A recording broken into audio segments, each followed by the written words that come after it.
ça secoue sec. Ce sont les agitateurs du Hainaut sur CNO. CNO.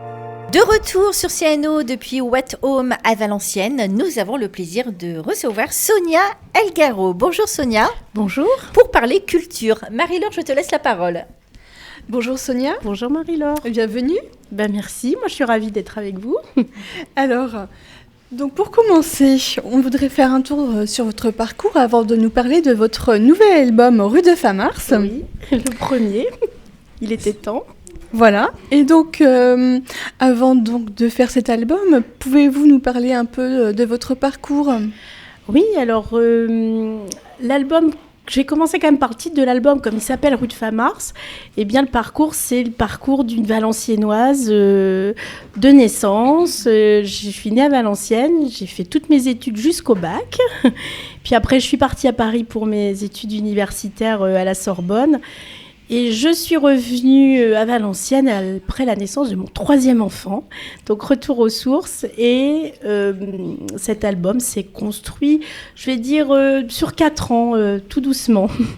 Vous avez toujours eu la passion de la musique ? Toujours. J'ai commencé à étudier la harpe et le piano au Conservatoire de Valenciennes.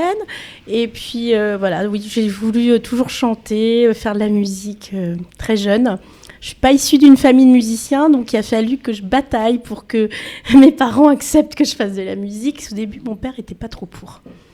Puis après, c'est lui qui m'accompagnait tout le temps au Conservatoire de Valenciennes. Donc vous avez de multiples cordes à votre arc, hein. Vous enseignez également.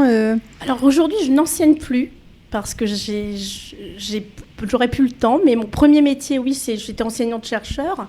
Donc vraiment, je suis une universitaire de formation, vraiment avec mes études à la Sorbonne. Et après, j'ai bifurqué dans l'édition musicale. J'ai travaillé aux éditions Breton, qui est vraiment un peu le panthéon, je veux dire, de la chanson française.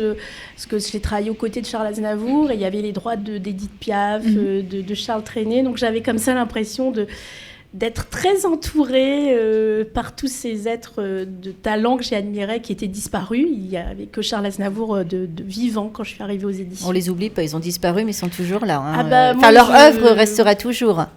Toujours leur œuvre. Et puis voilà, moi je crois qu'il y a autre chose après le départ physique. Donc oui, je pense qu'ils sont avec nous.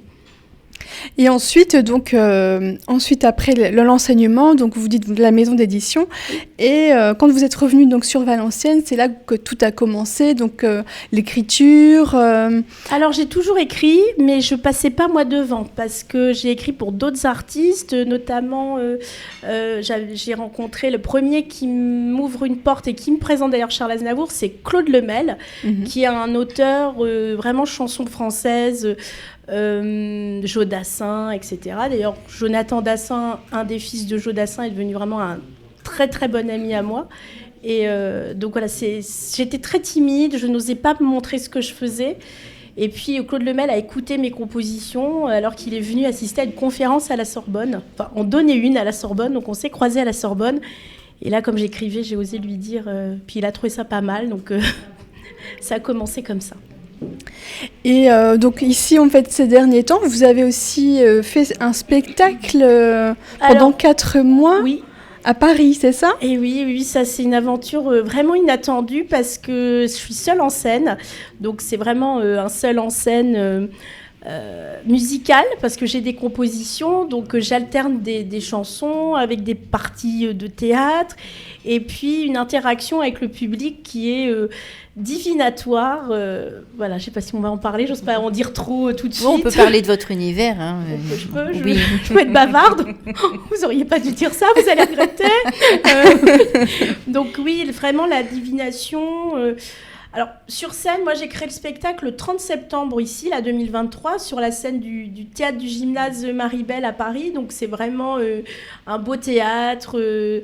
Moi, je passais devant en plus quand j'étais étudiante, donc j'ai jamais pensé que je jouerais là, parce que ma formation classique fait que le théâtre du gymnase, c'est pas ce qu'on programme. Un seul en scène, encore moins. Parce que j'étais vraiment... je suis quelqu'un de très réservé, donc je me suis cachée derrière les autres, soit en coulisses d'autres artistes, soit interpréter les musiques des autres. Et là, d'avoir vu la Valenciennoise qui a sa tête, parce que là, pour le coup, sur l'affiche, il y a mon visage, mon nom... seule, ça m'a fait quelque chose, vraiment, c'était assez impressionnant. Et au départ, sur ce spectacle, je voulais parler quand même de ce qui dépasse le visible, mais je n'avais pas prévu qu'on ferait de la médiumnité sur scène. Une dame monte sur scène, me dit « Est-ce que ma maman qui est décédée est en paix ?» Et là, je lui dis oui. Mais je lui dis oui, ok, c'est sympa de dire oui, mais qu'est-ce qui prouve que j'ai vraiment vu sa maman ? Et puis j'ai un flash sur, donc on croit, on n'y croit pas, mais moi je vous le dis avec cœur, et cette dame en a témoigné sur les réseaux et sur les sites de réservation, donc ça c'était la deuxième représentation je pense, cette dame s'appelle Claire, et je vois un collier de perles de culture, et donc je lui décris le collier très précisément, qui est un peu particulier.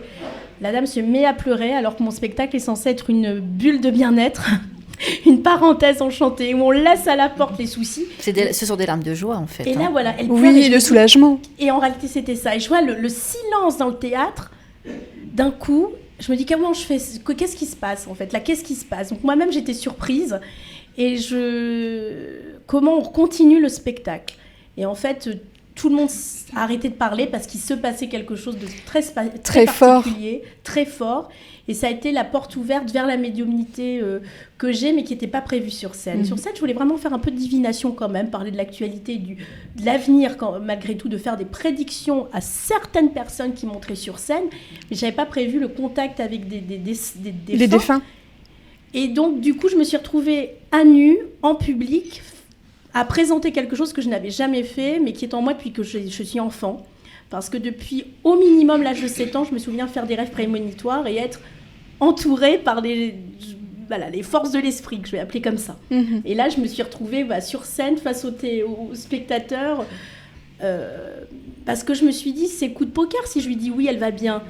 Qu'est-ce qui prouve que j'ai vu sa maman ? Donc, je suis allée au bout de la démarche. Et puis, en fait, après, c'était la porte ouverte qui ne s'est pas refermée parce que les gens qui montent sur scène, donc parfois, on est sur de l'actualité, capter quelque chose de l'actualité. J'ai eu quelque chose de très drôle parce que le spectacle, quand même, on pleure pas. En fait, il est joyeux. Parce que je le veux joyeux, je le veux optimiste, parce que je suis de nature comme ça.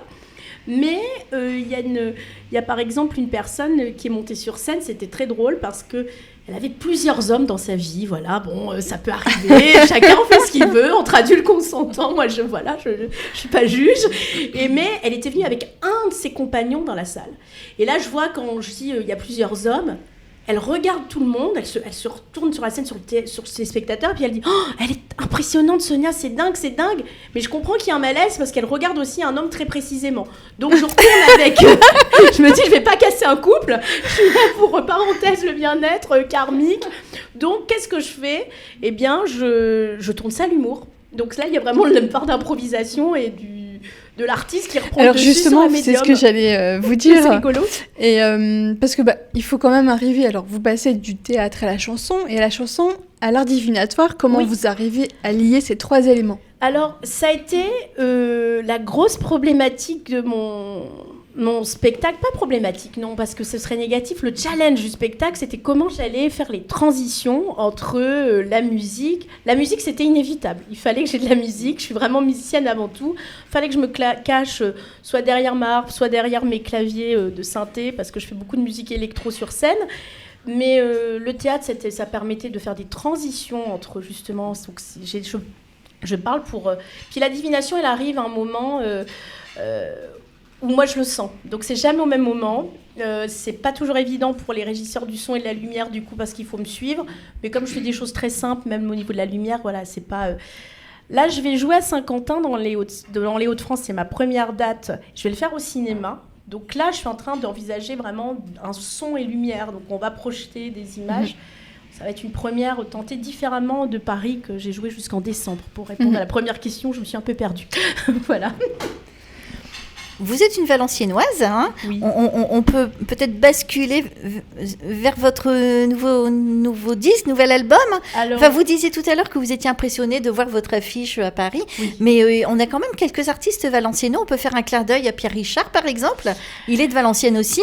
Tout à fait. Pierre Richard, oui, et en plus l'histoire a voulu que Pierre Richard, je le rencontre parce que j'avais interviewé un monsieur qui l'a fait tourner, un réalisateur qui s'appelle Serge Diard, qui a fait tourner, je ne sais plus, en 2019 ou 20, Pierre Richard. Donc j'ai rencontré Pierre Richard à Paris, une fois seulement, mais c'était déjà pas mal de se retrouver face à lui qui est la référence, c'est sûr.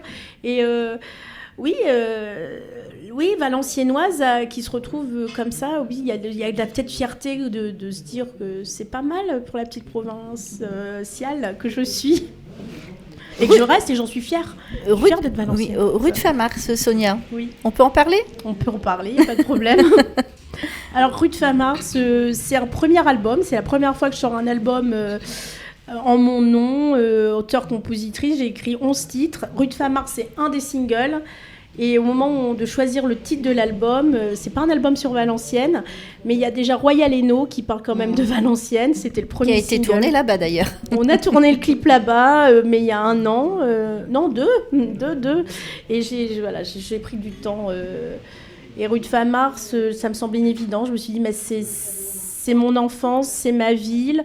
Et rue de Famars, je l'ai écrit le soir de la fête de la musique, là, de 2023. Ça a été votre inspiration ? Oui, j'ai vraiment marché du passage de l'Arsenal, en passant par la place d'Armes, en allant jusqu'à cette rue de Famars, la rue de Famars. Et vous aviez la mélodie, les paroles ? Oui, en marchant. Et alors j'ai un fil conducteur dans mon inspiration, et je me suis rendu compte que je croise souvent une personne au moment où j'écris. Histoire à suivre. Mais oui, il y a comme ça des symboles ou des inspirations qui reviennent. Et Royal Hainaut et la rue de Famars sont du coup des liens indirects ou directs. Donc là, vous faites la promo de votre album en ce moment ou Alors, vous oui, avez un spectacle de prévu, des concerts ? Alors, mon spectacle continue. Donc mon seul en scène karmique continue. Royal Hainaut, je la chante dans mon spectacle. Je finis le spectacle par Royal Hainaut parce que c'est comme un hypnotiseur qui dit ressortez, revenez dans votre état normal, parce que c'est un peu un spectacle quand même particulier. Et Royal Hainaut est un peu le signal, on va retourner dans la vraie vie. Et ça me permet moi d'être valenciennoise aussi sur scène n'importe où. Donc Royal Hainaut, c'est la dernière chanson de mon spectacle qui est donc sur l'album. Donc oui, l'album, j'en fais la promotion, je vais avoir des concerts qui vont se faire, mais le seul en scène domine mon actualité. Et l'album parle beaucoup d'amour, de sentiments Je crains que ça ne parle quasiment que de ça, j'en suis désolée. Mais non, pas du tout. Voilà, oui. Et encore une fois, on retrouve l'art divinatoire. Toujours, parce que je crois que c'est vraiment une continuité dans ma création. Ça fait partie de vous.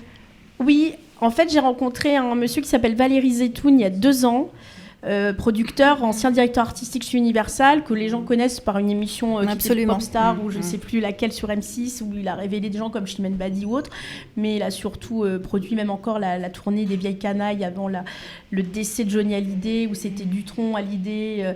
et Eddie Mitchell, c'est pas rien, c'est pas les moins bons. Et il m'a dit, je comprends pas.